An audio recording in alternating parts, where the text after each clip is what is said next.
Durante la ceremonia de apertura del semestre en la Academia Welton, una institución tradicional para varones con un impecable historial académico, el director se presenta ante padres y alumnos con su habitual tono solemne. Ese día, entre anuncios formales y palabras de rigor, da la bienvenida a un nuevo integrante del cuerpo docente, John Keating, un exalumno distinguido que regresa como el nuevo profesor de literatura. Esta escuela, donde la disciplina es sagrada y la tradición una regla inquebrantable, ha sido durante décadas un molde rígido para formar futuros líderes bajo el lema de excelencia sin cuestionamientos. Al finalizar la ceremonia, los padres de Todd se acercan al director para agradecerle y presentar formalmente a su hijo. El director le recuerda al joven la gran responsabilidad que carga. Su hermano fue el alumno ejemplar de años anteriores. La presión es inmediata, como una herencia silenciosa. Poco después, los señores Perry también saludan al director, orgullosos de presentar a su hijo Neil. El director les asegura que espera grandes cosas de él, a lo que el padre de Neil, sin dejar espacio para dudas, responde que su hijo no los decepcionará. De inmediato, le pide a Neil que lo repita con firmeza. Neil obedece, aunque sus ojos revelan algo distinto. Neil y Todd se conocen poco después. Ambos reservados, se descubren compañeros de cuarto, y Neil lo presenta al grupo de amigos, Knox, Charlie y Mix.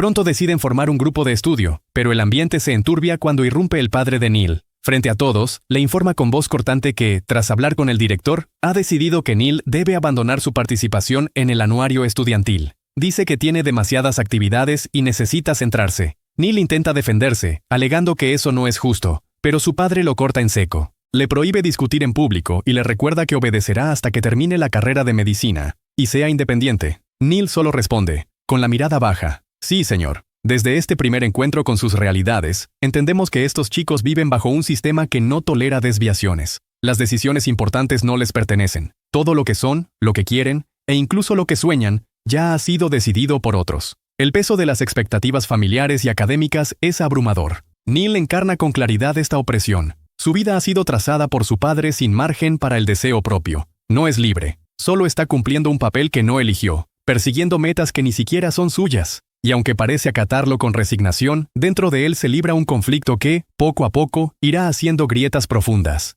Los días siguientes transcurren entre clases monótonas dictadas por profesores severos, hasta que todo da un vuelco con la llegada del profesor Keating. Entra silbando, con una energía que descoloca a todos. Desde la puerta, sin siquiera cruzar el aula, les pide que lo sigan al pasillo. Intrigados, obedecen. Allí, frente a las vitrinas que muestran antiguos retratos escolares, se presenta con una sonrisa y les dice que pueden llamarlo Profesor Keating, o si se atreven, ¡oh, capitán, mi capitán! Les cuenta que también estudió en esa misma escuela, y con un guiño, les asegura que sobrevivió. Con voz serena pero firme, Keating les recita un verso antiguo. Recoge las rosas mientras puedas, que el tiempo siempre vuela, y esa flor que hoy sonríe, mañana estará muerta. Luego les explica que en latín, eso se dice carpe diem, aprovecha el día. Y les invita a no dejar pasar sus talentos, a no esperar para empezar a vivir con propósito. Desde ese momento, queda claro que Keating no es un maestro cualquiera. Él no está ahí solo para enseñar literatura, está allí para despertar conciencias. La presencia de Keating representa una sacudida para el sistema. Donde otros imponen, él inspira. Donde otros mandan, él invita a descubrir. Más que un maestro, se convierte en un guía que quiere abrirles los ojos a la posibilidad de vivir una vida auténtica, no una impuesta. Con aquella primera clase, introduce un concepto vital.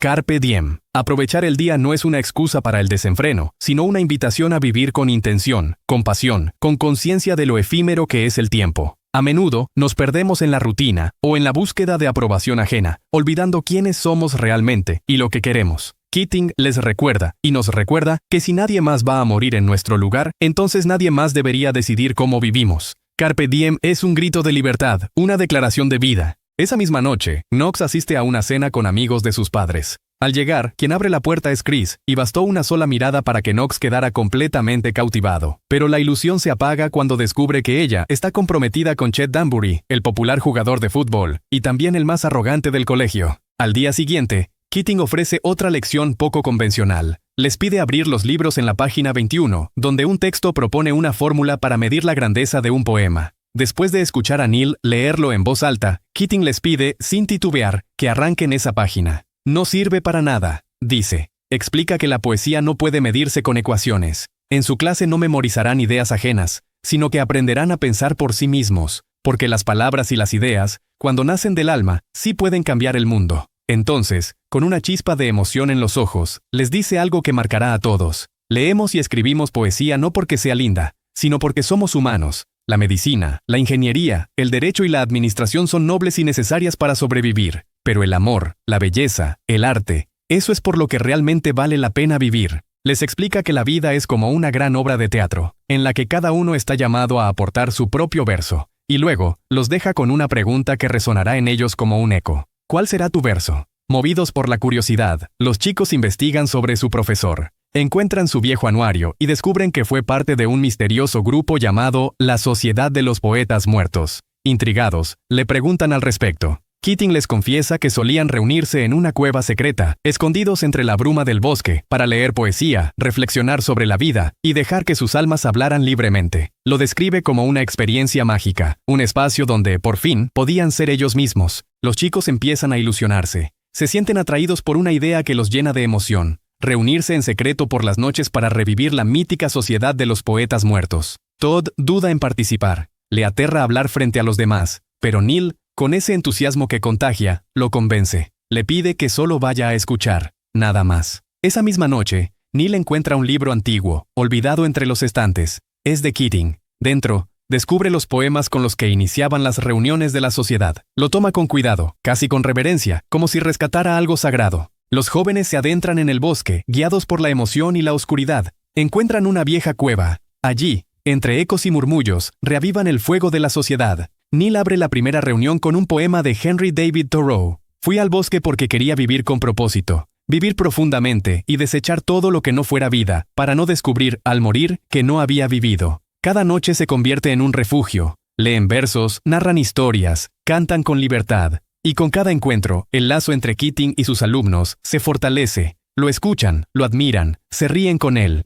En una clase, Keating se sube a su escritorio. Desde allí, con voz firme pero cercana, les enseña que mirar desde otro ángulo cambia el mundo. Les pide que suban también, que desafíen lo que siempre creyeron cierto, que lo hagan aunque parezca absurdo, porque solo así encontrarán su voz. Si esperan demasiado, dice, esa voz puede desaparecer para siempre. En la siguiente clase, Keating les plantea un reto insólito: arrancar páginas del libro, páginas llenas de reglas para medir la grandeza de un poema. Pero su mensaje es otro. Como el arte, la vida no puede reducirse a fórmulas. Luego, los invita a subirse nuevamente a los escritorios. Esta vez, no es un juego, sino un acto simbólico. Elevarse por encima de los límites impuestos, de las voces que dicen, esto es lo correcto. No les da respuestas, siembra preguntas. Les muestra que el mundo es mucho más amplio de lo que les han hecho creer. Gracias a eso, algo despierta en ellos. Empiezan a mirar hacia adentro. Comienzan a hacer lo que les apasiona. Uno construye una radio clandestina. Otro se lanza a la esgrima. Todd empieza a escribir.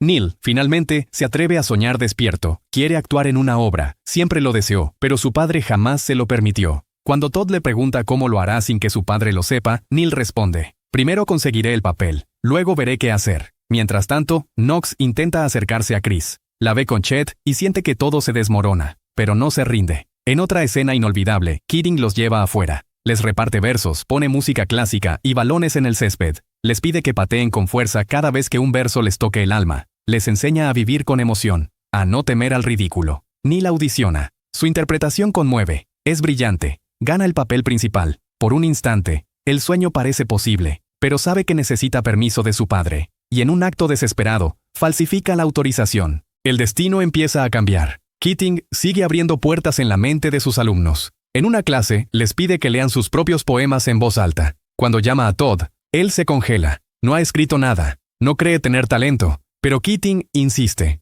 Hay algo dentro de ti que vale la pena escuchar, le dice. Lo pone al frente. Le tapa los ojos. Le pide que grite. Todd, temblando, lo hace. Luego, empieza a hablar. Lo que sale de su boca es poesía pura. Todos lo miran asombrados. Keating le sonríe y le dice a Neil: no dejes que olvide este momento. Ese instante marca un cambio. Todd, siempre tan callado, empieza a soltarse. Descubre que puede ser escuchado sin ser juzgado. Que el mundo no se derrumba si se atreve. Por primera vez, se siente capaz. Esa noche, Knox también decide dar un paso. Llama a Chris. Ella lo invita a una fiesta. Otro salto al vacío. En otra clase al aire libre, Keating los hace caminar en fila. Todos empiezan con ritmos distintos, pero pronto se sincronizan. Una lección viva sobre la presión social y cómo nos moldea sin darnos cuenta. Les dice: encuentren su propio paso, su forma de caminar, de pensar, de vivir. Luego les lee un poema. 2 caminos se abrían en un bosque, y yo tomé el menos transitado, y eso lo cambió todo. Esa noche, todo está apagado. Neil descubre que es su cumpleaños. Le dieron el mismo regalo que el año pasado. Para animarlo, Neil propone tirarlo desde el tejado. Ríen. Comparten esa pequeña rebelión como si fuera una victoria. En paralelo, Knox asiste a la fiesta. Chris está con Chet. Knox bebe de más. La encuentra dormida y, sin pensar, le da un beso en la frente. Chet lo ve y lo golpea. Chris se enfurece. En la cueva, la sociedad se reúne de nuevo. Charlie, entusiasmado, lleva a 2 chicas. Pero también trae una sorpresa. Publicó un artículo anónimo pidiendo que admitan mujeres en la escuela. Usó un seudónimo. Nuwanda. Sus amigos se preocupan. Temen que esto exponga al club. Lo confrontan. Charlie responde que, si lo descubren, dirá que fue un invento. Pero el artículo llega a manos del director. Convoca una reunión urgente. Pregunta por la sociedad. Charlie, queriendo proteger a sus amigos, asume toda la culpa. Espera ser expulsado, pero no. En cambio, recibe un castigo severo. Es golpeado con una tabla. El director exige nombres. Charlie se niega. No delata a nadie. Más tarde, el director llama a Keating a su despacho. Con tono serio, le cuestiona sus métodos poco convencionales. Le habla del ejercicio en el que los alumnos marchaban en fila y aplaudían, como si fuera una especie de ritual extraño. Keating, con calma y firmeza, le explica que era una lección sobre el pensamiento independiente, una forma de enseñarles a no conformarse con lo establecido. Pero el director, ceñido al reglamento, responde que el sistema educativo ya está definido y que cuestionarlo podría inspirar a los alumnos a hacer lo mismo. Keating lo mira y le dice con sinceridad: «Creí que a la escuela se venía a aprender a pensar, no solo a obedecer». El director niega con la cabeza. A su edad, pensar por sí mismos es peligroso. Tu trabajo es prepararlos para el futuro. Lo que Keating intenta cambiar es precisamente lo que lleva años fallando en nuestro modelo educativo. Imagina lo siguiente. Entras a un salón de primer grado. Los niños levantan la mano con emoción, hacen preguntas tan grandes como la luna y tan pequeñas como una hoja de pasto. ¿Por qué el cielo es azul? ¿A dónde va el viento cuando se esconde? No temen preguntar ni equivocarse. Se nota en sus ojos. Hay una sed por comprender, una chispa de asombro encendida. Avanzas unos años y entras a una clase de preparatoria. Algo ha cambiado. El aula es más silenciosa. Las manos ya no se alzan con tanta naturalidad. Los estudiantes no preguntan, solo responden lo que creen que deben decir. La curiosidad fue reemplazada por conformidad. El deseo de explorar, por la necesidad de memorizar. Y al mirar más adelante, ves a jóvenes adultos caminando por la vida sin saber por qué hacen lo que hacen. Muchos parecen haber olvidado cómo pensar por sí mismos. Viven según lo que otros esperan de ellos, atrapados en rutinas ajenas, sin detenerse a preguntarse si ese camino es realmente suyo. ¿En qué momento se apagó esa chispa? ¿Cuándo fue que dejamos de enseñar a los niños a imaginar y comenzamos a entrenarlos para encajar? Desde pequeños, se les dice que hay una sola respuesta correcta, que equivocarse es fracasar, que preguntar demasiado es molesto. Y así, poco a poco, se les va robando la magia. El sistema educativo, muchas veces, se convierte en una maquinaria que premia la obediencia y castiga la originalidad. Aquellos niños brillantes, curiosos, únicos, son moldeados para adaptarse a una norma que desprecia la diferencia. Se les enseña a no salirse de la línea, a evitar errores, a no cuestionar. Y cuando crecen, muchos ya han perdido la capacidad de soñar, de rebelarse sanamente, de seguir su voz interior. Keating lo sabía. Por eso luchaba, no por enseñar poesía, sino por despertar almas. Necesitamos volver a esa raíz, enseñar no solo a aprender, sino a pensar con libertad, a sentir con profundidad, a cuestionar con valor. No podemos permitir que las nuevas generaciones vivan dormidas, siguiendo mapas que otros dibujaron. Hay que animarlos a explorar su propio territorio, a descubrir sus pasiones, a equivocarse y volver a intentar. Porque la educación no debe ser una jaula, sino un principio. No se trata solo de saber lo que otros saben, sino de atreverse a imaginar lo que nadie ha imaginado aún. Keating lo deja claro cuando habla con los chicos después de una travesura. Le dice a Charlie que carpe diem no significa hacerlo todo sin pensar, sino sacarle jugo a la vida con sabiduría. A veces hay que arriesgarse, y otras, saber esperar. El sabio es quien reconoce la diferencia. Mientras tanto, el padre de Neil descubre que su hijo participa en una obra de teatro. Lo enfrenta con dureza. Neil intenta hablar, pero su padre no lo deja terminar. Le exige abandonar la obra y le recuerda todos los sacrificios que ha hecho por él. Neil, frustrado, se desahoga con Keating. Le dice que su padre quiere controlar su vida sin siquiera preguntarle qué desea. Keating lo escucha y le hace una pregunta crucial. ¿Le has dicho lo que realmente sientes? Neil responde que no puede. Entonces Keating lo mira con honestidad. Entonces estás actuando, pero no en el teatro. Estás actuando para él. Estás fingiendo ser el hijo que quiere, no el que eres. Neil es, sin duda, quien más profundamente ha sido tocado por las enseñanzas de Keating. Por primera vez en su vida, se sintió animado a ser él mismo, a defender lo que ama. Pero ese despertar ha traído consigo una lucha interna, una tormenta que va creciendo. Su padre, el señor Perry, es un hombre rígido, que confunde el control con el amor. Cree que obligar a su hijo a estudiar medicina es asegurarle el futuro, pero no ve que está asfixiando su esencia. Para Neil, la medicina es una celda, un camino ajeno, un futuro sin alma. Al día siguiente, Knox visita la escuela de Chris para disculparse. Le lleva flores y con el corazón en la mano, le recita un poema frente a toda la clase. Ella no responde, parece incómoda, pero para Knox, hacerlo ya fue un triunfo. Se atrevió. Más tarde, Keating le pregunta a Neil si habló con su padre. Neil dice que sí, pero miente. Dice que su padre lo dejó actuar, aunque no le gustó. Esa noche, antes de la obra, Chris le advierte a Knox que su novio descubrió lo ocurrido. Le pide que se aleje, pero Knox, firme, le responde que la ama, que si después de la obra no siente lo mismo, no volverá a insistir. Chris, conmovida, acepta ir. La función comienza. Neil brilla en el escenario. Cuando ve a su padre entre el público, recuerda las palabras de Keating y actúa con todo su ser. El teatro se llena de aplausos. Fue su momento,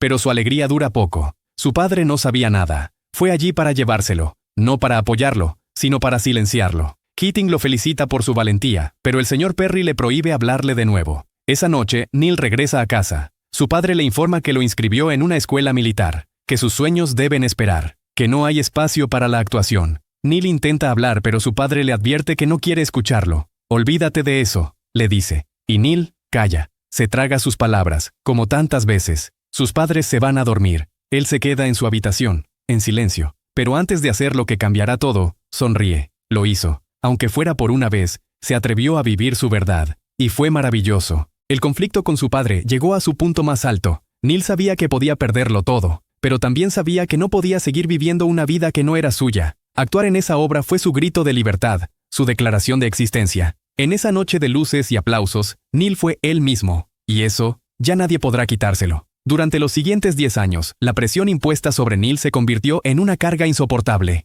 Todo el coraje que había reunido para seguir su pasión se desmoronó en segundos, aplastado por la voluntad inflexible de su padre. Para Neil, perder su esencia y despertar un día dándose cuenta de que nunca vivió verdaderamente, era más aterrador que la muerte misma. No estaba dispuesto a esperar una década para comenzar a vivir de verdad. Así que, en un acto desesperado, se levanta, entra al despacho de su padre, toma un arma y se quita la vida. Sus padres lo encuentran tendido en el suelo. El silencio es desgarrador, la culpa, inmediata. La noticia sacude a toda la escuela como una tormenta repentina. Necesitan un culpable. Necesitan calmar el escándalo. Cameron, uno del grupo, decide protegerse. Acude al director Nolan y revela los nombres de los miembros de la Sociedad de los Poetas Muertos. Echa la culpa al profesor Keating, asegurando que fue él quien empujó a Neil a desobedecer a sus padres y seguir la actuación. Luego se vuelve hacia sus compañeros, instándolos a hacer lo mismo para evitar represalias. El director convoca a cada miembro del club y les presenta un documento donde se acusa directamente a Keating de incitar a Neil a actuar contra la voluntad de su familia.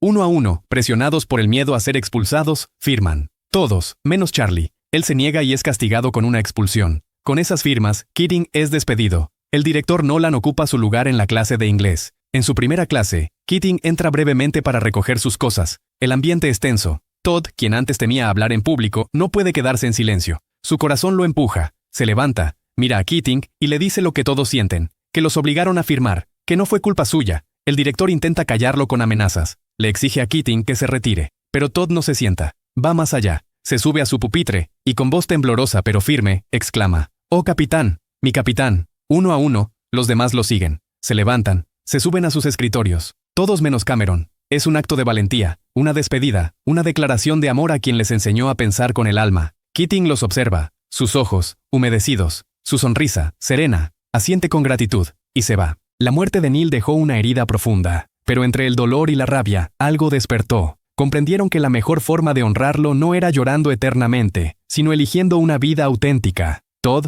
el más callado de todos, encontró su voz, y esa voz no volvió a apagarse. Keating tuvo que irse, sí, pero su legado permaneció. Les dejó algo que ningún libro ni examen puede ofrecer: la capacidad de vivir desde el corazón y cuestionar lo que no resuena con su verdad. Ese fue su mayor regalo: enseñarles que sus voces importan, que no están aquí para obedecer ciegamente, sino para descubrir quiénes son y vivir una vida que les pertenezca por completo. Su tiempo en el instituto fue breve, pero transformador. Cambió la forma en que sus alumnos veían el mundo, y en el proceso, les cambió la vida. Y hoy, quiero aprovechar para rendir homenaje a esos maestros que comprenden el verdadero significado de enseñar. A aquellos que no se limitan a transmitir información, sino que inspiran, acompañan y creen en el potencial de cada estudiante. Son maestros que no solo dejan huella en el cuaderno, sino también en el alma, que no se conforman con cumplir un plan de estudios, sino que encienden en sus alumnos una chispa que seguirá ardiendo mucho después de que salgan del aula. Son quienes regalan a sus estudiantes algo invaluable,